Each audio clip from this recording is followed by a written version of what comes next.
Αγία Μαρίνα ήταν ένα μικρό, πανέμορφο, γλυκό κοριτσάκι που αγάπησε με όλη τη δύναμη της καρδιάς της τον Χριστό. Μόνο που από μωρό έμεινε όρφανο. Η μαμά της είχε πεθάνει λίγες μέρες μετά που γεννήθηκε η Μαρίνα μας. Ο μπαμπάς της δυστυχώς δεν ήταν χριστιανός, ήταν ειδωλολάτρης και μάλιστα ιερέας των ειδόλων. Βρέθηκε μια πολύ γλυκιά, ενάρετη γυναίκα που δέχτηκε να πάρει το μωρό στο σπίτι της και να το θρέψει μαζί με τα δικά της τα παιδιά.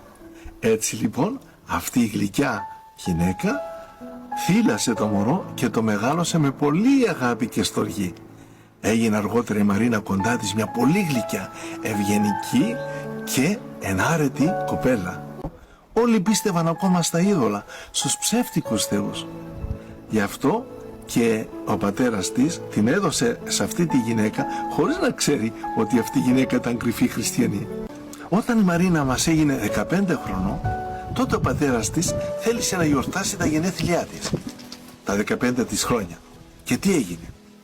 Μαζί με άλλους ειδωλολάτρες ήρθαν, την πήραν από το σπίτι με συνοδεία θρησκευτική και με χορούς και με γλέντια, την πήρανε κοντά στο ναό της θεάς Αφροδίτης, εκεί δηλαδή που ο ίδιος υπηρετούσε σαν ιερέας των ειδόλων.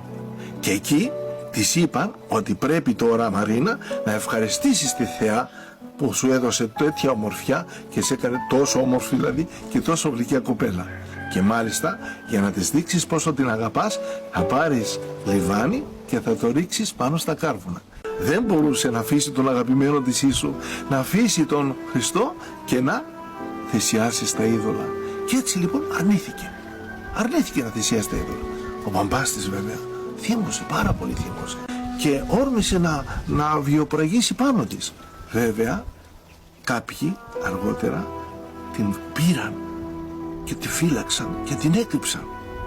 Και έτσι δεν μπορούσε να της κάνει εκείνη τη στιγμή κακό ο πατέρας της, ο οποίος μετά από την άρνησή της Αγίας μας να θυσιάσει τα είδωλα, την αποκήρυξε από κόλλη. Ένας χρόνος περίπου πέρασε, περποτούσε στο δρόμο και τότε έτυχε να περνάει από εκεί ο διοικητής των στρατιωτικών λεγεώνων που ήταν εκεί κοντά στην Αντιόχεια. Γιατί η Αγία μας έμενε σε μια μεγάλη πόλη της Μικράς Ασίας, την Αντιόχεια της Πισιδίας, που ήταν ξακουστή τότε στα χρόνια εκείνα.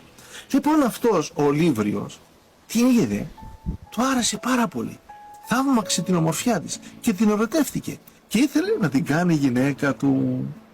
Όμως όταν τη φώναξε κοντά να της πει την επιθυμία του, εκείνη αρνήθηκε και είπε: εγώ τον Χριστό αγαπώ και έχω αφιερώσει όλη μου την ψυχή και την καρδιά στον αγαπημένο μου Ιησού. Θύμωσε ο Λύβριος. Κανείς μέχρι τότε δεν μπορούσε να του αρνηθεί τίποτα. Θύμωσε πάρα πολύ. Και τότε της είπε: αν δεν αλλάξεις μυαλά και δεν ασπαστείς ξανά τα είδωλα, εγώ θα σου κάνω φοβερά μαρτύρια και θα υποφέρεις. Η Αγία μας όμως είχε τόση αγάπη για τον Χριστό που δεν την ένοιαζε τα μαρτύρια που θα της έκανε ο Λύβριος. Και έτσι λοιπόν αρνήθηκε για άλλη μια φορά. Τότε εκείνος θύμωσε, την έριξε πρώτα στη φυλακή, μήπως μετανοήσει η Μαρίνα μας, και την άλλη μέρα την έφερε πάλι μπροστά του η Μαρίνα μας. Αγαπούσε τόσο τον Χριστό που δεν έχει τίποτα να σκεφτεί. Ξανά οργίστηκε πολύ ο Λύβριος και τότε διέταξε να γίνονται πρώτα μαρτύρια. Τη γύμνωσαν, την κρέμασε από τα μαλλιά πάνω σε ένα δέντρο και πήραν οι βασανιστές της κάτι ραβδιά που είχαν πολλούς ρόζους και τη χτυπούσαν αλίπητα. Και μετά πήραν κάτι νύχια που ήταν σιδερένια και με αυτά έξυναν το παρθενικό της κορμί. Το αίμα έτρεχε πολύ. Πολλός η Αγία μας. Αλλά όμως ήταν ο Χριστός κοντά της και της έδινε παρηγοριά, της έδινε κουράγιο. Μετά από αυτό το μαρτύριο τη ρίξαν στη φυλακή. Μες στη φυλακή η Μαρίνα μας, παρά τους πόνους που είχε, γονάτισε, έσμιξε τα χεράκια της μπροστά στο στήθος της και μιλούσε συνέχεια με τον αγαπημένο της Ιησού. Του έλεγε πόσο τον αγαπά, πόσο τον λατρεύει και πως για χάρη του δεν την νοιάζουν τα μαρτύρια που περνούσε. Ο Σατανάς θύμωσε πολύ όταν είδε ένα κοριτσάκι τόσο πολύ να τον πολεμά με τέτοια γενναιότητα Και τότε τι έκανε? Μεταμορφώθηκε σε έναν δράκοντα που είχε 2 μεγάλα κέρατα στο κεφάλι και όρμηξε λοιπόν πάνω της να της κάνει κακό. Όμως η Αγία μας να φοβηθεί, γιατί είχε τη δύναμη του Χριστού μέσα στην καρδιά της, τον έπιασε από τα κέρατα και εκεί δίπλα βρήκε ένα σφυρί που είχαν αφήσει οι βασανιστές της και με αυτό το σφυρί άρχισε να το χτυπάει στο κεφάλι και εκείνος δεν μπορούσε να αντιδράσει, ήταν αδύναμος μπροστά στη δύναμη του Χριστού. Και η Μαρίνα μας όσο το χτυπούσε, αυτός όλο και κόντενε και είναι τόσο μικρούλης, τόσο ασήμαντος και μετά εξαφανίστηκε. Ακούστηκαν τρομερές κραυγές. Πονούσε ο σατανάς γιατί τύχηκε από ένα κοριτσάκι και άφησε πίσω του μια φοβερή δυσοσμία. Ένα φως υπέρλαμπρο έλαμψε μέσα στη φυλακή και μέσα από το φως αυτό φάνηκε ο αγαπημένος της Ιησούς. Η Μαρίνα πόσο χάρηκε, χαμογέλασε μέσα από τον πόνο της, τον κοίταξε γλυκά και του είπε «Ιησού μου, σ' αγαπώ, πολύ σ' αγαπώ». Και εκείνος την κοίταξε γλυκά και του είπε «Κι εγώ μικρό μου κοριτσάκι, σε λατρεύω, είσαι το δικό μου κοριτσάκι, είσαι η αγαπημένη μου βασιλοπούλα». Της έδωσε κουράγιο, θεράπευσε όλες τις πληγές της και εκεί την άφησε μετά λίγο να ξεκουραστεί, να αποκοιμηθεί. Την άλλη μέρα ήρθαν οι βασανιστές της και δεν πίστευα στα μάτια τους. Την είδαν τόσο όμορφη και οι πληγές της είχαν όλες θεραπευτεί. Το ίδιο διαπίστωσαν και όλος ο κόσμος την άλλη μέρα όταν την είδαν μπροστά στον άρχοντα. Τόσο όμορφη, να λάμπει σαν τον ήλιο. Πολλοί μάλιστα αμέσως άφησαν τα είδωλα και έγιναν χριστιανοί. Βέβαια, ο Λύβριος της είπε ότι είδες Μαρίνα, οι θεοί που σ' αγαπούν πολύ και η Θεά Αφροδίτη σε έκανε καλά.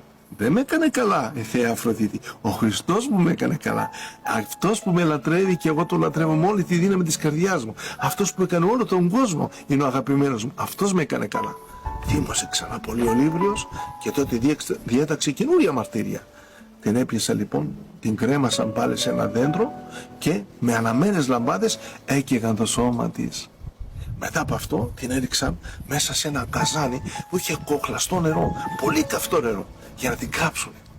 Τότε η Μαρίνα είπε στο Χριστό «Χριστέ μου, γλυκέ μου βασιλιά, επειδή μέχρι τώρα δεν έχω ακόμα βαπτιστεί, κάνε μέσα σε αυτό το καζάνι που θα με ρίξουν να γίνει το βαπτισμά μου, εκεί να βαπτιστώ». Μόλις τη ρίξα στο καζάνι, έγινε μεγάλος σεισμός. Τραντάχτηκε ο τόπος.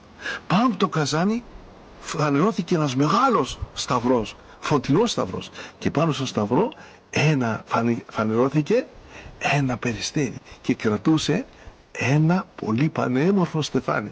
Και κατέβηκε λοιπόν το περιστέρι και έβαλε το στεφάνι πάνω στο κεφαλάκι της γλυκιάς μας Μαρίνα. Τότε όλος ο κόσμος έκπληκτος είδε από την κολυμβήτρα λελεβαίνει η Μαρίνα. Έλαμπε τόσο πολύ, ήταν τόσο όμορφη. Το πρόσωπο της ήταν πιο λαμπερό και από τον ήλιο. Πάρα πολύ τότε πίστεψαν στον Χριστό. Και είπαν, εμείς αφήνουμε τα είδωλα και γινόμαστε χριστιανοί. Εκείνη την ημέρα έγιναν τόσο πολλοί χριστιανοί, σχεδόν το περισσότερο της πόλης. Το περισσότερο πλήθος που κατοικούσε σε αυτή την πόλη είχαν γίνει χριστιανοί. Πάρα πολύ θύμωσε ο Λύβριος, ο ειδωλολάτρης άρχοντας, και διέταξε μέσα σε λίγες μέρες να σκοτωθούν όλοι οι χριστιανοί. Λέγεται μάλιστα ότι γύρω στις 15.000 χριστιανοί σφαγιάστηκαν για την πίστη τους στον Χριστό. Ο Λύβριος, από το φόβο του μην γίνουν και άλλοι χριστιανοί και γίνει όλη η πόλη χριστιανοί, διέταξε τότε να σκοτώσουν την Αγία μας. Έτσι ένας στρατιώτης την πήρε σε μια άκρη και σήκωσε το ξύφος για να της κόψει το κεφάλι. Μάλιστα τόσο πολύ έτρεμε, δεν ήθελε να το κάνει, που του πέσε κάπου το ξύφος. Και τότε τι έκανε η μικρούλα μας? Πήρε το ξύφος και του το έδωσε ξανά το διήμιο και του είπε, μη φοβάσαι, κάνε το έργο σου και εγώ θα πάω κοντά στον αγαπημένο μου Ιησού. Πράγματι λοιπόν με σήκωσε το ξύφος και έκοψε το κεφάλι της Αγίας Μαρίνας ο Δήμιος.